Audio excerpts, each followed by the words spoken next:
On June 17, 2010, the Los Angeles Lakers defeated the Boston Celtics in a 4-point win in Game 7 of the NBA Finals. That victory completed back-to-back championships for the Lake Show and marked the 5th and final championship for Lakers legend Kobe Bryant.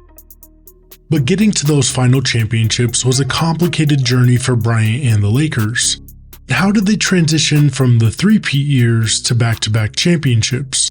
Let's go back.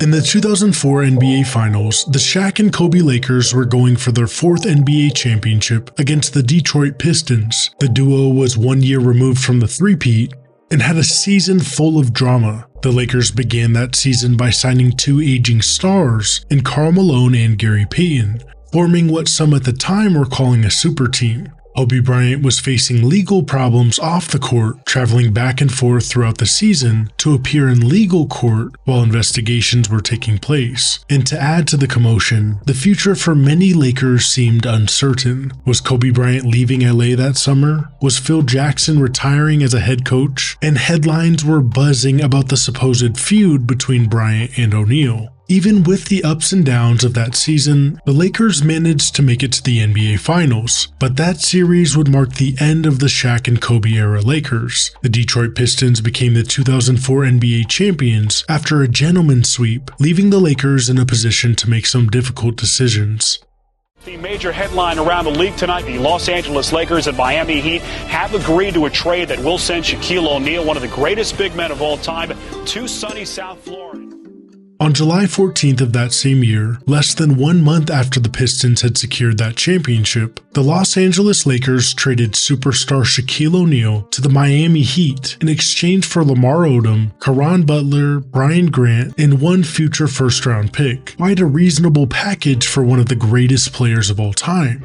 To add to the roster changes, the Lakers decided to let go of Phil Jackson, a coach who led the Lakers to 4 finals in the 5 years he was in LA. The season that followed, 2004 to 2005, was rough for Kobe and the Lakers. Bryant was an all-star and made an all-NBA team, but the Lakers missed the playoffs for the first time in 10 years after a disappointing record of 34-48. Following that season, the Lakers reunited with coach Phil Jackson, who agreed to return as the head coach on a 3-year deal.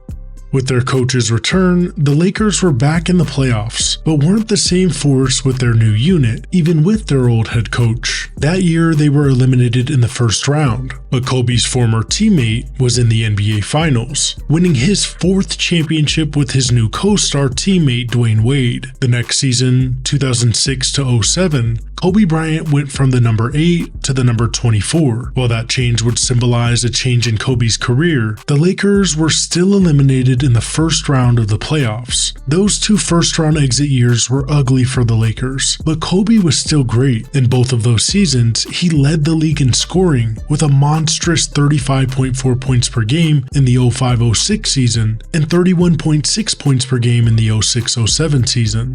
Following the Lakers' elimination in the 2007 playoffs, ESPN reported that Kobe Bryant was requesting a trade. While that trade never came to fruition, the Lakers entered the 07-08 season uncertain how the team would look in the near future. Luckily, the changes that came did not involve their superstar. They started the 07-08 season looking like one of the best teams in the league. Their young center, Andrew Bynum, and Lamar Odom were proving to be formidable second and third options. But in January, Bynum injured his knee and was expected to be out until the end of March. But a couple weeks after the Bynum injury, the Lakers pulled off an absolute robbery of a trade, quickly bringing their team back into championship contention. The Lakers sent a package to Memphis and received a career 4-time All-NBA, future Hall of Fame big man, Pau Gasol. That trade met severe criticism from NBA media, the Grizzlies fan base, and even Greg Popovich. With Gasol added to the starting lineup, the Lakers finished the season strong, going 29-9 after the trade. They finished that season as the number 1 seed, and Kobe Bryant was awarded the Most Valuable Player award after a season of per-game averages of 28.3 points, 5.4 assists, 6.3 rebounds and 1.8 steals. The Lakers were dominant in the playoffs, with a combined record of 12-3 after 3 rounds, but the Lakers would fall short in the NBA Finals to the newly assembled Boston Celtics, led by their Big Three, with Paul Pierce, Kevin Garnett, and Ray Allen. After a 6-game competition, the Celtics were champions. Following that series, Kobe Bryant was in a tough place. For his career, he was 3-2 in the finals, the 2 losses being the most recent attempts. For years now, the media had questioned Kobe's ability to win, becoming especially critical after Shaq captured his 4th championship. Could Kobe win without Shaq? Could the Lakers win with Kobe's style of play? Soon, media narratives would be silenced. With a full season ahead of them, Kobe and Pau began the 08-09 season with a championship on their mind. They conquered a deep Western Conference and finished the season with the top seed after a 65-win season. Kobe didn't win the award that year, but had a very similar season statistically to his MVP year. The Western Conference was strong that season, and in the first round of the 2009 playoffs, the Lakers matched up with the number 8 seed Utah Jazz. To underscore the strength of that conference, the Jazz, as the lowest seed in the West, possessed a 48-34 record, a record that has placed teams in the 3 slot in recent seasons. But even in a strong conference, the Lakers showed why they were the 1 seed in the first round. They started the series winning the first 2 home games, then Utah pulled off a 2-point victory in Game 3. But the Lakers would quickly return to the level of play they showed all season, and ended the series following back-to-back wins. Up next was the Houston Rockets, with 53 wins to their credit and an imposing front line of Yao Ming, Luis Scola, and Aaron Brooks. The Rockets had their defensive stopper, Ron Artest, who also showed in Game 1 what he could do on offense. Artest had a 21.7 rebound night. Yao Ming also had a good game, going for 28 points and 10 rebounds that solidified a Game 1 road victory for the Rockets. Los Angeles got back on track in Game 2 and then reclaimed control of the series in Game 3 in Houston. The teams continued to go back and forth, and although the series went the distance, none of these games were very close, and ultimately the Lakers would move on. The number 1 seed Lakers next faced the number 2 seed Denver Nuggets. The Nuggets had a great season of their own, with an exciting team that featured Carmelo Anthony's explosive scoring. In Game 1, Melo and Kobe had an absolute scoring battle. Carmelo would finish with 39 points to Kobe's 40, but Pau Gasol's 14-rebound double-double would push LA over the top, taking Game 1 by just 2 points. Game 2 was much of the same. This time, Anthony got the best of Bryant, outscoring him 34-32. With a big game from Chauncey Billups, the Nuggets were able to even the series after another close game, just edging the Lakers by 3 points. In Game 3, Kobe kept up his scoring, recording another 40-point game, while Carmelo struggled from the field. The Lakers had a great fourth quarter and took the series lead, but Game 4 would bring the series even again. Despite a game-high 34 points from Bryant, Games 5 and 6 would mark the end of Denver's season as the Lakers won in convincing fashion. The Lakers were again in the NBA Finals, but the results were a little anticlimactic. The Lakers were expected to make it back to the finals. In fact, the 2 teams that had the best preseason odds to win a championship that year were the Lakers and the Celtics, a potential finals rematch of the year prior. But that year Boston fell short, in large part due to Kevin Garnett's knee injury. But even without Boston there,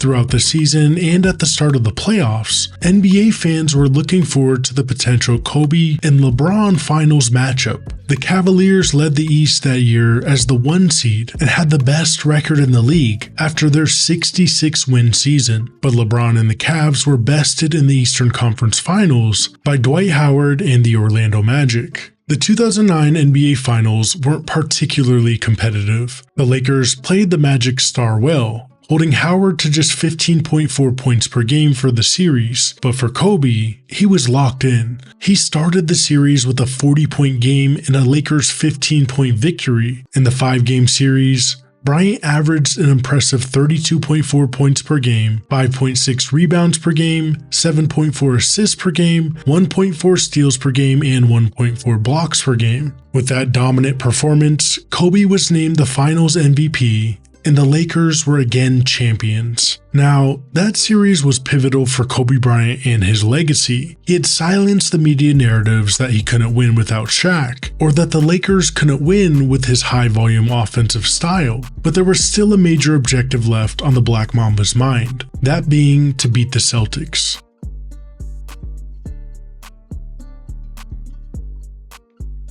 The 2009-2010 defending champion Lakers went into the season looking similar to the year prior, save two changes. First, Trevor Ariza was no longer a Laker. Ariza had somewhat of a breakout couple years in LA and signed with the Rockets that offseason. And second, the Lakers signed Ron Artest to a 5-year deal. By that point in his career, Artest had already made 4 all-defensive teams and was a big signing for LA. The reigning champions were once again dominant in the regular season, but that dominance didn't happen with ease. The season was riddled with injuries. To enter the season, Bynum was coming off a knee surgery that required him to wear a brace throughout the season. Gasol suffered a hamstring injury in the preseason that forced him to miss the first 12 games. Ron Artest experienced a shoulder injury in December that affected his play, but he chose to remain in the lineup. That same month, Kobe broke his index finger on his shooting hand, an injury that standardly requires a player to sit out for at least 6 weeks. But Kobe, of course, was no standard player.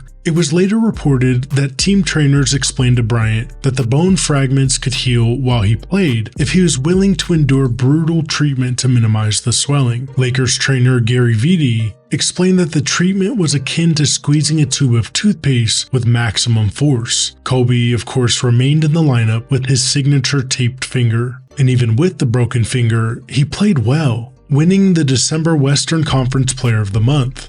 The same month that he suffered the injury, he finished the regular season having played 73 games. The Lakers finished first in the West for the 3rd consecutive season. The Western Conference was again really strong. For example, the Rockets missed the playoffs that year being 2 games over 500, and they really weren't very close as the 9 seed. In fact, the first round matchup for the Lakers was the Oklahoma City Thunder, who finished as the 8 seed after winning 50 games in the regular season. That Thunder team featured 3 future MVPs in Kevin Durant, Russell Westbrook, and James Harden. Both teams were able to defend their home courts for the first 5 games, leaving the Lakers with a 3-2 series lead, set to play Game 6 in Oklahoma City. With an intense environment, Game 6 featured 15 lead changes, and OKC was up by 3 with about 2 minutes remaining. Then, Kobe hit a signature fadeaway 2-pointer to bring the game within 1 point. And with the game clock running down, Pau Gasol's offensive rebound and putback sealed the deal for the Lakers. Round 2 was less competitive. The Lakers swept the Jazz, led by Kobe's 32 points per game.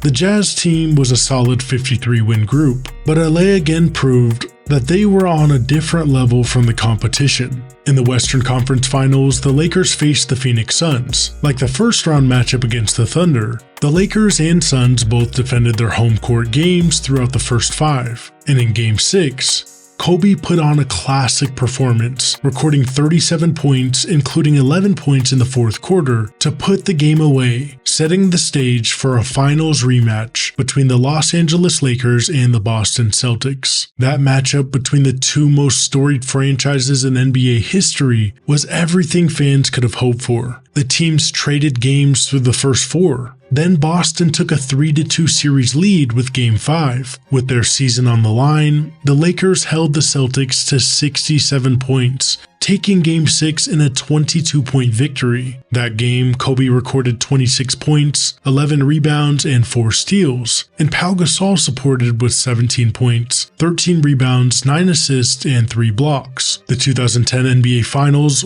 were then set to be decided in a Game 7. That game has been described as gritty, ugly, physical, and defensive. The Celtics shot better from the field that game, but the Lakers beat them in free throws, getting to the line for 20 more attempts than the Celtics. The game featured a combined 25 turnovers, 44 fouls, and the scoring leader, Kobe Bryant, scored just 23 points on 25% from the field. The Celtics held the lead for the majority of the game, but Kobe's 10-point 4th quarter pushed the Lakers over the top. crowning them as the 2010 NBA champions. With his 5th championship and 2nd consecutive Finals MVP, Kobe Bryant solidified his place in NBA history as truly one of the all-time greats. Kobe is often remembered for his winning mentality and unmatched skills, but to me, his ability to rise from controversy, criticism, and doubt and propel his team to 2 more championships is what separates him from his basketball peers. Thanks for watching Sports Pantheon.